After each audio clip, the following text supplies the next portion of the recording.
इसके कंपटीशन की सारी गाड़ियों को भूलना पड़ेगा अगर आपने ये 5 न्यू अपडेट देख ली। और थोड़ी देर में इन दोनों की डिलीवरी होके घर भी जाने वाली है दोनों ही। और इसका सीएनजी मॉडल तो आप कभी लेना ही मत, क्योंकि और इस बार ऐसे न्यू अपडेट कर दिए लिटिलिटी से, मतलब आप सोच ही नहीं सकते। अब जो इसके अंदर के एसेसरी के साथ हिडन अपडेट है वो कोई भी नहीं बता। और लोग यहीं पे कंफ्यूज हो जाते हैं कि आफ्टर मार्केट स्टीरियो सही रहता है या फिर कंपनी का। काफी लोग इसके अंदर नेगेटिव एंड पॉजिटिव पॉइंट की बातें करते हैं, पर आज मुझे इसकी पूरी रियलिटी पता चली। इको लेने से पहले आप ये नहीं जानोगे तो आप हमेशा पछताओगे। अगर आपके पास इतना बजट है तो क्या ये गाड़ी आपको लेनी चाहिए या नहीं? 2026 में मारुति की कौन सी भी गाड़ी लो, पर लाखों रुपए बचाने के लिए आपको ये चीजें जानना बहुत जरूरी है। A few moments later.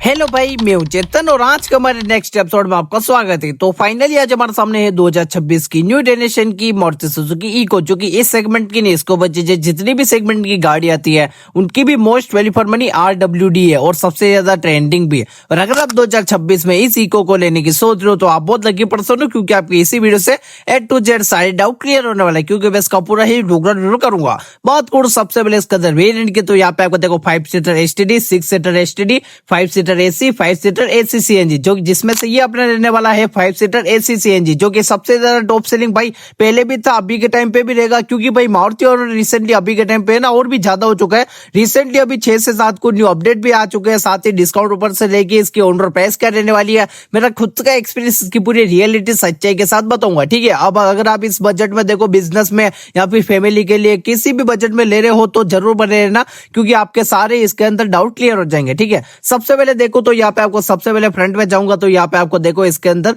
Indicator की प्लेसमेंट मिल जाएगी। इसकी हेडलाइट रहने वाली है, कोई भी यहाँ पे फॉग लैंप नहीं मिलते हैं, और बीच में काफी अच्छी ग्रिल मिल जाती है। उसके साथ ही वाइपर वॉशर आपको नॉर्मल से मिल ही जाते हैं। सीएनजी का भी थोड़ी देर में सेलेरियो के साथ इसकी डिलीवरी भी होगी, उस हिसाब से इन दोनों का क्रेज समझ सकते हो। ठीक है, साइड प्रोफाइल में नोटिस करोगे यहाँ पे आपको नॉर्मल से भाई व्हील कवर नहीं मिलते, नॉर्मल से स्टील व्हील, 13 इंच के टायर मिल जाते हैं। इंडिकेटर रहेगा वो RVM नॉर्मल ही रहने वाला है, बाकी नॉर्मल से रहते हैं। और इंटीरियर में अपडेट है वो मैं आपको आगे बताऊंगा। उससे पहले इसकी बैक लुक की तरफ जाऊंगा तो भाई साहब यार क्या ही लगती है, मतलब इतनी लंबी लंबाई आप देखो भाई इसकी, मतलब तगड़ी तरीके से बस से वो वैसा लगता है। और साथ ही भाई रोड प्रेजेंस भी अलग ही लेवल पे आती है, मतलब लगती भी तगड़ी है। साथ ही यहाँ पे बैक लुक की तरफ नोटिस करोगे इसकी भाई बैकलाइट मिल जाएगी, सीएनजी का बेज, उसके साथ ही इसकी टेल लाइट रहने वाली है दोनों तरफ, उसके साथ ही इको का बेज, पियानो फिनिशिंग मिल जाती है। और यहाँ पे आपको नॉर्मल सा कोई कैमरा नहीं मिलता है, पर पार्किंग सेंसर यहाँ पे नॉर्मल से मिल जाएंगे। ठीक है, यहाँ से वन टच करूंगा तो यहाँ से पूरा इसका बूट ओपन हो जाएगा, दोनों तो आपके हाइड्रोलिक सिस्टम रहने वाले है। और ये देखो यार यहाँ पे आपको बड़ा सा सिलेंडर मिल जाता है, जिसके अंदर भाई यहाँ पे काफी अच्छी माइलेज निकाल के देती है।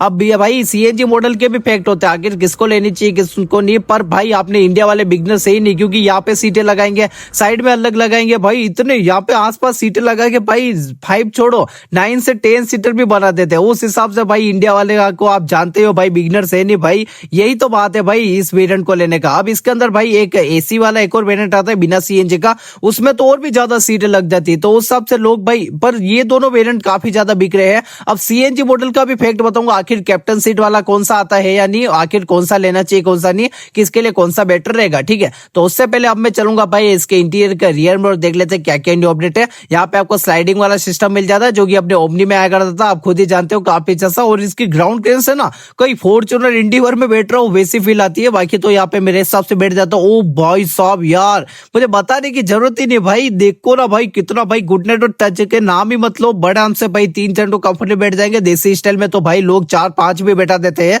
बाकी तो कंफर्टेबल बैठ सकते हो, कोई दिक्कत वाली बात ही नहीं। पीछे की तरफ स्पेस ही इतना है, एडजस्टेबल हेडरेस्ट नहीं मिलता है, नॉर्मल सा मिलता है, काफी अच्छा सा सीट बेल्ट के ऑप्शन मिल जाते हैं। और हाइट के अकॉर्डिंग तो भाई टेंशन लेना ही मत भाई, 6 फुट से जितने भी ज्यादा हो तो भी भाई आराम से आप यहाँ पे हम बैठ सकते हो। ठीक है, तो यही तो बात है भाई, मतलब स्पेस और कंफर्ट में बहुत ज्यादा मानी जाती है इको। और साथ ही मेन तो भाई आगे की तरफ न्यू अपडेट है, वैसे तो भाई थोड़ा खाली इंटीरियर लग रहा है, उसका भी मैं फैक्ट बताऊंगा। यहाँ पे भाई पीछे की तरफ हेलोजन लाइट मिल जाती है, तो मानना पड़ेगा यार ये जो इको है ना भाई 15-20 साल से जो क्रेज है ना भाई, लोग लेते जा रहे हो, क्या ही बताओ। तो मैं चलूंगा भाई इसके इंटीरियर के आगे की तरफ, देख लेते हैं भाई क्या क्या न्यू अपडेट है, और मेरा खुद का एक्सपीरियंस शेयर करूंगा भाई। ऐसे नहीं ऐसी वैसी है, यहाँ पे मेरे हिसाब से बैठ जाता हूँ, सीट को कर देता हूँ पूरा पीछे, और यहाँ पे सबसे पहले भाई कर देता हूँ, ये हो क्यों नहीं रही भाई पीछे, हाँ ये ऐसे होती है यार भाई, क्या ही लुक्स आती है। यहाँ पे नॉर्मल सी की मिल जाती है भाई, सेंटर लॉकिंग जल्दी फेसलिफ्ट में आ जाएगा तो मजा ही आ जाएगा। यहाँ पे कर देते हैं इसे न्यूट्रल और यहाँ से इसका पूरा एक इग्निशन ऑन हो जाएगा, ठीक है। और यहाँ पे स्टीरियो नहीं है, उसका भी फैक्ट बताऊंगा आखिर भाई किसके मॉडल में आपको कैसे एसएससी मिलती है।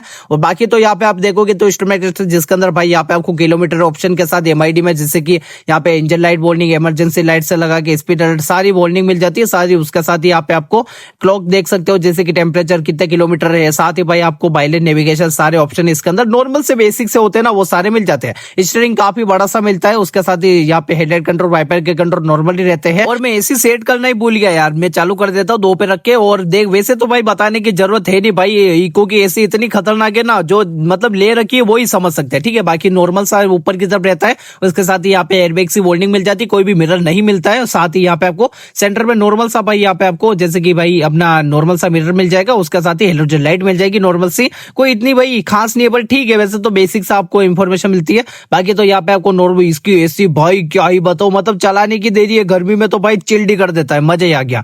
बाकी सेंटर में नोटिस करोगे भाई यहाँ पे आपको कोई भी स्टीरियो नहीं मिलता है, पर अगर मैंने इसके भाई दूसरे वेरिएंट में देखा यहाँ पे आपको एसएससी किट के साथ यहाँ पे मिल जाता है 2 speaker, Bluetooth connectivity, radio audio सारे इसके अंदर चला सकते हो। वो तो भाई आपको देखना पड़ेगा, शोरूम पे बताना पड़ेगा। साथ ही यहाँ पे आपको वाट का 400 सॉकेट नॉर्मल सा स्पेस मिल जाता है, ये अपनी मैनुअल में रहेगी, नॉर्मल से काफी अच्छी मिल जाती है। उसके साथ ही यहाँ पे आपको हैंड ब्रेक की प्लेसमेंट, कोई भी आर्मरेस्ट नहीं मिलता है, पर यहाँ पे आपको ग्लव बॉक्स में भर के स्पेस मिल जाता है, सारे सामान रख सकते हो। और इसके अंदर भाई इसका रिमोट रहेगा, दोनों तो आपके स्पीकर्स के ऑप्शन, ट्रैक्शन कंट्रोल के साथ सीएनजी फ्यूल का ऑप्शन, उसके साथ ही यहाँ पे आपके हिसाब से लाइट एडजस्टेबल भी कर सकते हो। नॉर्मल से यहाँ पे घुमाने वाले सिस्टम मिल जाते हैं, ये तो भाई देखना पड़ेगा यार, इस जनरेशन में भी दे रहे हैं। फेसलिफ्ट कब लॉन्च होगा वो भी मैं आपको आगे बताऊंगा, पर वैसे तो बेसिक से आपको मिल जाता है, ठीक है। और भाई यार मतलब कि स्पेस में कोई कमी नहीं, सीटें इतनी कंफर्टेबल, भाई क्या ही लोग है भाई इस प्राइस रेंज में। मतलब इस गाड़ी की जितनी तारीफ करूं उतनी कम है, क्योंकि भाई नाम ही काफी है, इको लेनी है तो लेनी है, कुछ भी हो जाए, ठीक है। और काफी लोग तो नेगेटिव बातें करते हैं, पर भाई मुझे तो अभी कोई नेगेटिव लगा नहीं, तो इसलिए अब मैं चलूंगा इसके बाहर और अब बात कर देंगे बेसिक से टॉप चीजें, जो कि आपको इको ही नहीं, इको के अलावा आप कौन सी भी गाड़ी लेने जाओ ये चीजें जानना बहुत जरूरी है, ठीक है। बात करूं सबसे पहले इसके अंदर इंजन की, तो यहाँ पे आपको देखो 4 सिलेंडर इंजन मिल जाएगा। पावर की बात करूं तो यहाँ पे आपको 70.67 बीएचपी की पावर मिल जाएगी। टॉर्क की बात करूं तो यहाँ पे आपको 95 Nm का टॉर्क देखने मिल जाता है, ठीक है। और इसके अंदर बता देता हूँ फैक्ट, जो कि भाई अब इसके अंदर रहता है देखो 5 सीटर, जैसे कि कैप्टन सीट वाला हो गया, एसी वाला वेरिएंट के फैक्ट ऐसे है कि देखो इसके अंदर है ना 2 वेरिएंट तो कोई मतलब है ही नहीं। इसके अंदर देखो 6 सीटर एसटीडी जो कैप्टन सीट वाला आता है वो भाई काफी कम लोग ले रहे हैं। ये वाला वेरिएंट है ना एसी सीएनजी वाला, पता नहीं लोग भाई दे दम लेते जा रहे हैं, पता नहीं क्या ही हो चुका है। अब इसके अंदर देखो पेट्रोल सीएनजी का क्या होता है कि देखो अगर आप इसका पेट्रोल वेरिएंट लोगे उसके अंदर बूट स्पेस तो ज्यादा मिलेगा ही, और पावर टॉर्क भी काफी अच्छा मिलता है, रॉकेट की तरह उड़ती है।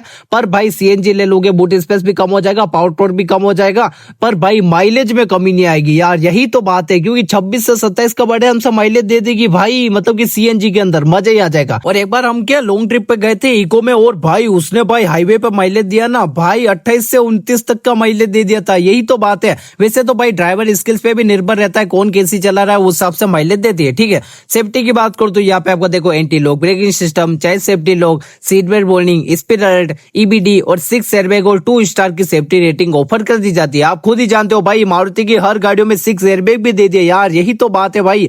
मारुति ने ये काफी अच्छा किया, अब सेफ्टी में भी धीरे धीरे अपडेट ला रहा है, और भाई फेसलिफ्ट में तो भाई 5 स्टार तक की रेटिंग भी क्रॉस कर सकती है, ठीक है। 4 तो हो ही जाएगी, इतना तो मुझे पता है। साथ ही भाई इसके अंदर प्राइस की बात करो तो यहाँ पे आपको ये वाला पड़ जाएगा भाई 6,36,000 का। बाकी आप तो फाइनेंस करके down payment EMI loan form का सिस्टम रहता ही है, आप करवा सकते हो। ऑनर प्राइस की बात करो तो वैसे तो आपके सिटी के हिसाब से अलग अलग होती है, हमारे यहाँ पे कुछ होगी देखो, वैसे तो भाई यार यहाँ पे चली जाती होगी उदयपुर के अंदर 7 लाख या फिर 60-70 हजार के बीच में कुछ मिल जाती होगी, कम ज्यादा भी हो सकता है, वो तो भाई आपके आरटीओ के हिसाब से कम ज्यादा भी हो सकती है, ठीक है। बाकी तो यही रहती है 19-20 हो सकता है, ठीक है। और कंपटीशन में देखो भाई, कंपटीशन में तो भाई मैं जितनी बात करूं उतनी कम है, क्योंकि भाई ट्रिबल, टियागो, अल्टो, पंच, एक्स्ट्रा मिलती होगी, पर ये जो इको है ना भाई इसका नाम ही काफी है, क्योंकि लोगों को लेनी है तो ये लेनी है भले कुछ भी हो जाए, ठीक है। क्योंकि बिजनेस और फैमिली में बहुत ज्यादा बिकती है। और डिस्काउंट ऑफर में आप खुद ही जानते हो अभी के टाइम पे जीएसटी कितना कम हो चुका है भाई, काफी अच्छा बेनिफिट मिल रहा है, 50 से 70 हजार तक के बेनिफिट मिल गए, और लोग लेते ही जा रहे हैं। और फेस्टिवल पे तो भाई exchange offer, finance offer, SSC की इन सारे की आप बेनिफिट उठा सकते हो, और मजा ही आ जाता है भाई, क्योंकि भाई एक्सचेंज में लेते हो ना काफी अच्छा बेनिफिट मिल जाता है। आप शोरूम पे जाके विजिट कर देना, वो बता देंगे कैसे क्या सिस्टम रहता है। और मेन तो भाई फेस्टिवल, मतलब अभी जो फेस्टिवल आएगा ना रिसेंटली, उस पर आप चेकआउट करना भाई, आपको 10 से 20 हजार तो बड़े आराम से भाई आपको बेनिफिट भी मिल जाएगा, ठीक है। तो इसके रिलेटेड आपको और भी कोई भी डाउट लगे लगता है तो मुझे आप कमेंट कर सकते हो। और भी मेरे चैनल पे काफी सारे रिव्यू वीडियो डाल रखे, इसीलिए चेकआउट कर देना, ठीक है। तो भाई लोगों, आज की वीडियो में इतनी था। वीडियो देखने का बहुत बहुत धन्यवाद। तो लव यू ऑल।